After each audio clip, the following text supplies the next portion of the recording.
नमस्कार, आप देख रहे हैं अब तक टीवी चैनल। हमारे संवाददाता संतराज यादव ने जनपद गोरखपुर से जानकारी देते हुए बताया कि ज्योतिष पीठाधीश्वर जगत गुरु शंकराचार्य स्वामी अविमुक्तेश्वरानंद गोपिष्ट यात्रा का शुभारंभ कर दिया है। गोरखपुर के सहारा स्टेट के भारत माता मंदिर के कुछ ही देर में शंकराचार्य अविमुक्तेश्वरानंद गोपिष्ट यात्रा का शुभारंभ किया है। गोपिष्ट यात्रा 81 दिनों तक चलेगी। हर दिन 5 विधानसभा से होकर गुजरेगी। गोरक्षा के संकल्प और गोहत्या पर रोकथाम के लिए यह यात्रा निकाली जा रही है। गोरखपुर के सहारा स्टेट में स्थिति भारत माता मंदिर पहुंचे शंकराचार्य स्वामी अविमुक्तेश्वरानंद का लोगों ने दर्शन किया। शंकराचार्य ने प्रेस वार्ता कर लोगों को संबोधित भी किया, जो कि आप वीडियो के माध्यम से देख सकते हैं। सभी लोग अपना अपना स्थान ग्रहण कर लें। बीच में कोई खड़ा ना रहे कृपया। जो भी फोटो वाले हैं, कैमरा वाले हैं, सब लोग अपने अपना स्थान ग्रहण कर लीजिए। यहाँ बीच में भीड़ कोई ना करे। इधर भी सब बच्चे इधर आ जाए। सब वर्षा वाले महाराज जी आप बैठ जाए वहीं पर।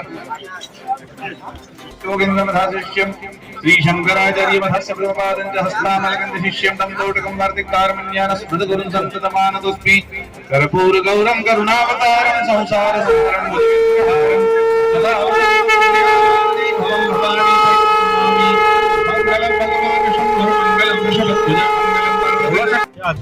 आप पत्रकार हैं? गोरक्षनाथ मंदिर हम पहले जा चुके। गौ माता की रक्षा के लिए भगवान गोरखनाथ जी के सानिध्य में बैठकर उनसे प्रार्थना कर चुके और उनका आदेश हमको मिल चुका है। इसलिए उस आदेश को पूरा करने के बाद फिर हम गोरक्षनाथ मंदिर जाएंगे और उनकी आरती उतारेंगे। बीच में क्यों बार बार जाना?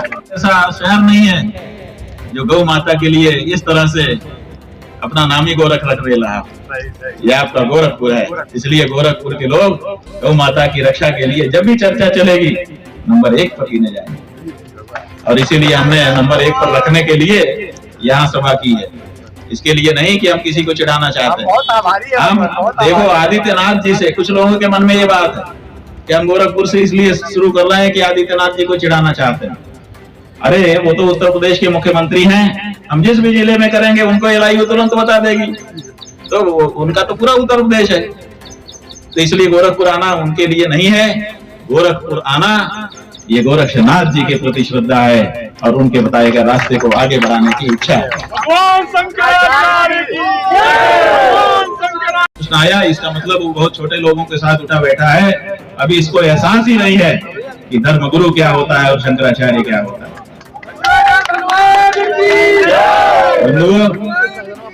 ये कुछ बातें थी जो हमने आपको बता दी। अब हम यही कहना चाहेंगे कि आप में से कुछ लोगों ने ये प्रश्न उठाया कि सभी शंकराचार्य क्यों नहीं बोल रहे हैं, यही क्यों मुखर होकर के बोल रहे हैं। तो हम आपको स्पष्ट कर देना चाहेंगे, ये जो हमारी आवाज है ये हमारी अकेली की आवाज नहीं है। गोपाल मणि जी नाम के एक व्यक्ति हैं जो बहुत बड़े गौ भक्त हैं, जिन्होंने पूरे देश की यात्रा गौ माता के लिए की, 20 वर्ष से लगे हुए हैं। उन गोपाल मणि जी ने चारों शंकराचार्यों से संपर्क करके उनका आशीर्वाद अपने आंदोलन के लिए, गौ प्रतिष्ठा आंदोलन के लिए प्राप्त किया। चारों शंकराचार्यों ने पत्र भी लिख करके उनको दिया, अपने बाइट भी उनको दी और समय समय पर उनको बताते पूछते भी रहते हैं। तो चारों शंकराचार्य मिल करके ये आंदोलन बढ़ा रहे हैं। ये हमारा अकेले का आंदोलन नहीं है।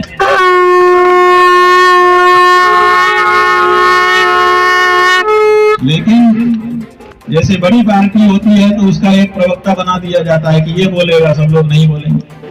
जैसे कोई प्रतिनिधि मंडल 5-10 लोगों का कहीं जाता है, बाहर निकलता है तो आप लोग पूछते हैं तो उसके सब लोग नहीं बोलते, उनमें से कोई एक बोलता है। उसी तरह से 4 आपके जो शंकराचार्य जी हैं, उन चारों के द्वारा इस समय हमको आगे किया गया है कि गौ माता की आवाज आप उठाइए, तो हम उसको उठा रहे हैं। हमारी आवाज आपके चारों शंकराचार्यों की आवाज नहीं कर सकता, अपने अपने क्षेत्र में करेगा। गोरखपुर का डीएम कहीं कुछ करने जाए तो कुछ लोग कहें अरे जरा महाराजगंज का और बहराइच का और वहां का भी डीएम को बुला लीजिए, आप लोग सब इकट्ठा बोलिए। ऐसा कोई प्रश्न बनता है? जिसका जो क्षेत्राधिकार होता है वहां वही बोलता है, बाकी कोई नहीं बोल सकता। उसी तरह से हम 4 शंकराचार्यों का क्षेत्राधिकार भी है। ये उत्तर प्रदेश उत्तर भारत के शंकराचार्य का क्षेत्र है, इसलिए उत्तर भारत का शंकराचार्य होने के नाते यहाँ पर हमारा क्षेत्राधिकार है। यहाँ दूसरे शंकराचार्य क्यों बोलेंगे? दक्षिण के शंकराचार्य दक्षिण में है, वहां जाके हम क्यों बोलेंगे? हमारा कोई हक नहीं बनेगा। पूर्व के शंकराचार्य का पूर्व क्षेत्र है, वहां हम क्यों बोलेंगे? हमारा कोई हक नहीं बनेगा। पश्चिम के शंकराचार्य जी पश्चिम में बोलेंगे, वहां हमारा कोई हक नहीं बनेगा। जैसे वैसे ही उत्तर में वो लोग भी मर्यादा समझते हैं, नहीं बोलेंगे। आपको हम बताना चाहेंगे कि कल जब हम यहाँ गोरखपुर के लिए आ रहे थे तो पश्चिम के शंकराचार्य जी महाराज पूज्यपाद स्वामी सदानंद सरस्वती जी महाराज का संदेश उनके शिष्यों के माध्यम से हमारे पास आया कि महाराज जी ने कहा है कि किसी एक दिन उत्तर प्रदेश की इस गविष्ठ यात्रा में वे स्वयं भी सम्मिलित होंगे। उन्होंने स्वयं इच्छा व्यक्त की, उनसे नहीं रहा जा रहा होगा, सोचते होंगे कि हम प्रत्यक्ष सम्मिलित हों। तो कहने का मतलब यह है कि ये भ्रम भी अपने मन से निकाल दीजिए कि ये एक शंकराचार्य कह रहा है। ये एक शंकराचार्य की आवाज नहीं है, ये 4 शंकराचार्य की आवाज है। और 4 शंकराचार्य जी की आवाज नहीं है, क्योंकि 4 शंकराचार्य भी नहीं बोलते खुद, उनको क्या जरूरत है बोलने की, लेकिन वो अपनी जनता की आवाज बोलते हैं। इसलिए 4 शंकराचार्य जो बोल रहे हैं वो भारत के एक सनातन धर्म की आवाज। जिसने उत्तर प्रदेश के सभी तीर्थों की परिक्रमा की हो, नहीं है ना? 81 दिन के बाद आपके गोरखपुर शहरी क्षेत्र के विधानसभा में हम आएंगे तो भगवान करे कि हम ये कह सके वहां पर बैठ करके कि हम हैं, हम करके आ गए सारी की परिक्रमा।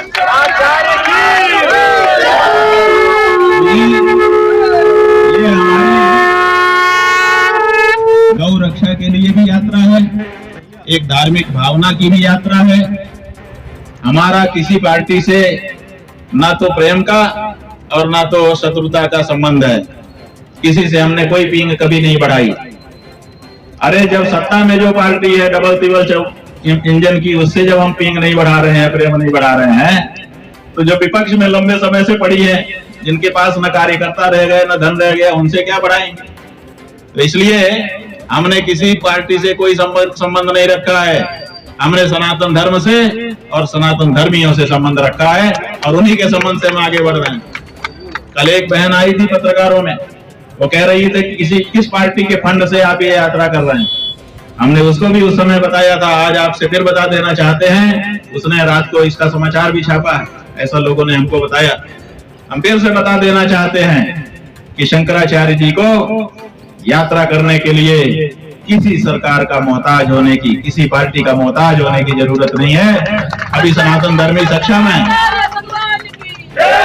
अरे ये तो ठीक है, अगर हम चाहें और इच्छा कहीं प्रकट कर दें कि हम पूरे उत्तर प्रदेश की यात्रा करेंगे 5-7 हजार किलोमीटर से ज्यादा की, लेकिन हम चाहते हैं कि एक भी कदम हमारा जमीन पे ना पड़े, तो हमारा सनातन धर्मी समाज फूल बिछा देगा जी। तो ऐसा होता है कि जब हम यहाँ फल रख देंगे ना, तो कोई कोई उसको खाने वाला आ जाए। जब हम मतदाता को संकल्पित करा दे रहे हैं, अब देखिए यहाँ पे कितने लोग थे, उन्होंने हाथ उठा के संकल्प कर लिया कि इस बार गौ प्रत्याशी को वोट दूंगा। अब कोई तो आएगा इनके वोट लेने के लिए, तो पार्टियां तैयार हो जाएंगी, हमको पता है। और या तो ये जो पार्टियां हैं यही अपने में परिष्कार कर लेंगी, जो अभी तक नहीं कर रही हैं उसको छोड़ेंगी और छोड़ करके गौ भक्त बनेंगी। तो हमें क्या दिक्कत है? अगर ये पार्टियां परिष्कृत हो जाएं तो हमारा काम बन गया। अगर ये नहीं होती है, ये हट करके नई पार्टी आ जाए तो भी हमारा काम बन गया। हमें तो अपना काम बनाना है, हमें राजनीति के पचड़े में नहीं जाना है। हमें हिंदू जनता को ये सिखाना है कि तुम अगर अपनी शर्तों पे वोट करोगे तो हर पार्टी तुम्हारी बात मानने के लिए मजबूर होगी। महाराज जी, आपको गोरखपुर आने से पहले कुछ अराजक तत्वों द्वारा धमकी मिली थी, इसके बारे में क्या बताइए? हाँ जी, धमकी मिली, हमने उसकी धमकी को सुना, गुना विचार किया। बहुत सारे लोगों ने हमको बहुत सारे परामर्श दिए, लोग भी भयभीत हो गए, उन्होंने अपना भय दिखाया, चिंतित हो गए, लोग रोने लगे। कई लोग कहने लगे कि यात्रा ही मत करिए। हम जब नहीं मान रहे थे तब वो लोग हमारे सामने अल नीनो, पेट्रोल की किल्लत, गैस की किल्लत, जैसे प्रश्न उन्होंने रखे कि इन कारणों से आप मत निकलिए, जब हम किसी में नहीं माने हम तो निकल पड़े। हमारा ये कहना है कि मारने की हिम्मत किसी में नहीं है। जब तक ईश्वर चाहता है तब तक हम जिंदा रहेंगे, और जब ईश्वर ही नहीं चाहेगा तो मर जाएंगे।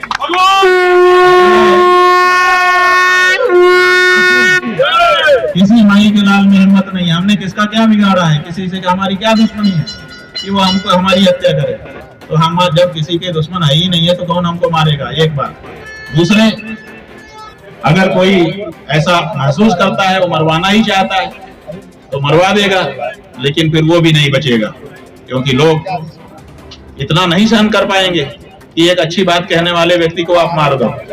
तो उसको भी अपनी सोच के रखना है। अगर पार्टियां हमको मरवाती हैं कि ये आप इसको मार दो, ये इसके जवाब प्रश्नों का जवाब हम नहीं दे पा रहे हैं, इसको चुप कराओ, मार दो, तो ये पार्टियां फिर सत्ता से सदा सदा के लिए बेदखल हो जाएंगी। ये सब हमको पता है, परिणाम आते हैं चीजों के। गांधी जी को मारा था गोडसे ने, आज तक धब्बा धुल नहीं रहा है। दुनिया भर के साबुन लगा लिए गए, धब्बा धुल गया। इसलिए ये जो कोशिश है, ये कोशिश बहुत खतरनाक है। ये हमारे मारने की कोशिश नहीं है, ये आत्मघात की कोशिश होगी। जो मारेगा उसको मरना होगा। इसलिए सोच समझ करके कोई आगे करे। हाँ, ये जरूर है कि कोई भी मरना नहीं चाहता, हम भी नहीं मरना चाहते। हम चाहते हैं कि जीवित रह के गौ का काम करें, लेकिन अगर गौ माता की रक्षा के लिए बढ़ते हुए कोई हमको मार देगा तो हम बहुत खुश होंगे। क्यों खुश होंगे? क्योंकि जो गाय के लिए लड़ते हुए मरता है ना, बाजे गाजे के साथ भगवान के दरबार में उसका स्वागत होते हैं। जैसे 3 लाख रामाधाम में से शुरुआती 4123 विधानसभाओं में 4123 मॉडल रामाधाम तैयार होकर के खड़े हो जाते हैं, वैसे ही तीसरा स्टेप भी हम उठाएंगे। बूचड़खानों पे दावा बोलेंगे, सीधा घोषणा पूर्वक नोटिस दे करके। ये नहीं कर सकते, ये देश बहुसंख्यक हिंदुओं का है, जहाँ ये लोकतंत्र में जो ज्यादा होता है उसी की मानी जाती है। तो ज्यादा हम हैं, बाकी को मन महसूस के रहना पड़ता है। एक ज्यादा कैंडिडेट जिसका होता है वो सरकार बना लेता है, और एक कम जिसका होता है वो मन महसूस करके विपक्ष में बैठ जाता है। होता है कि नहीं होता है? तो जब हम इस देश में ज्यादा हैं तो हमारी चलेगी, बाकी को मन महसूस के रहना पड़ेगा। और आप हमारे देश में हमारी माँ को काट काट करके बोटी बोटी करके बेच नहीं सकते, गलत है। ये बहुत बड़ी गिरावट है। कभी अंग्रेजों ने गौ माता की हत्या करने का प्रयास किया था तो हमने उनको भगाया था कि भागो, तुम ये नहीं कर सकते। आज कितनी बड़ी गिरावट आ गई कि हम खुद ही काट काट करके भेज रहे हैं कि डॉलर दे दीजिए, हम ही आपको भेज देते हैं। ये हिंदुत्व है, ये हिंदुत्व की सरकार है, ये हिंदुत्व के हमारे नेता हैं। चंदा लेकर के आप जो है उनका समर्थन करते हैं। तो ये हम हिंदुओं के पराक्रम को लजाने वाली चीजें हैं, कलंक है। इसको किसी भी दशा में हमको दूर करना है। और धर्म राज्य का मतलब ये नहीं कि हमारा राज्य हम जो चाहे करें। धर्म राज्य का मतलब कि जब हमारा राज होगा तो चाहे कोई हो, चाहे वो कीड़ा मकोड़ा ही क्यों ना हो, चाहे वो पशु पक्षी ही क्यों ना हो, उसको भी न्याय मिलेगा।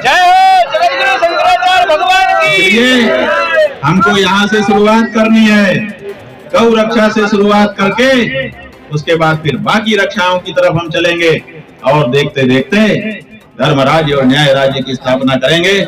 ये हमारा अधिकार है कि हम जहाँ पर हैं वहाँ अपना राज्य स्थापित करें। हम हिंदू, हम सेकुलर हो गए। भारत का मुसलमान इस्लाम पालन कर सकता है, वो धार्मिक हो सकता है। भारत का ईसाई धार्मिक होता है, भारत का बौद्ध धार्मिक होता है, बाकी सब धार्मिक होते हैं भारत में। और भारत का हिंदू सेकुलर होता है, वो हिंदू तो नहीं पालन कर सकता।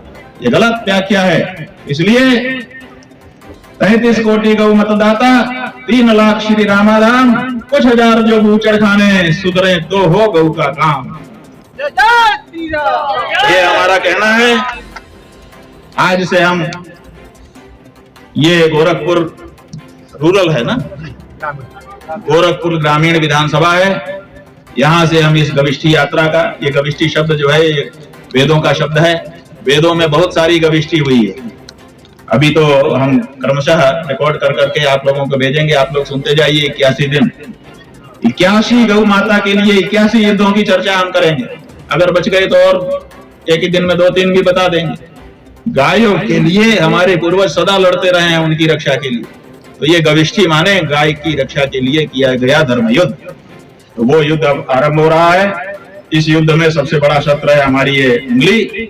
इसी से हमको प्रहार करना है और अपना वातावरण बनाना है।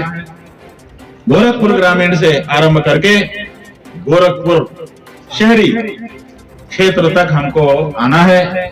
गोरखपुर से चलेंगे पूरे उत्तर प्रदेश को अपने दाहिने रखते हुए। हमारे यहाँ शास्त्र में बताया गया है कि अगर किसी चीज को दाहिने रख करके घूम दिया जाए तो उसकी परिक्रमा हो जाती है। तो गोरखपुर में जाने कितने मंदिर हैं, जाने कितने धर्म स्थान हैं, जाने कितने तीर्थ हैं, जाने कितने धर्मात्मा हैं, जाने कितनी सतियां हैं, जाने कितने सज्जन हैं, और इनके साथ साथ जाने कितने गौ वंश हैं।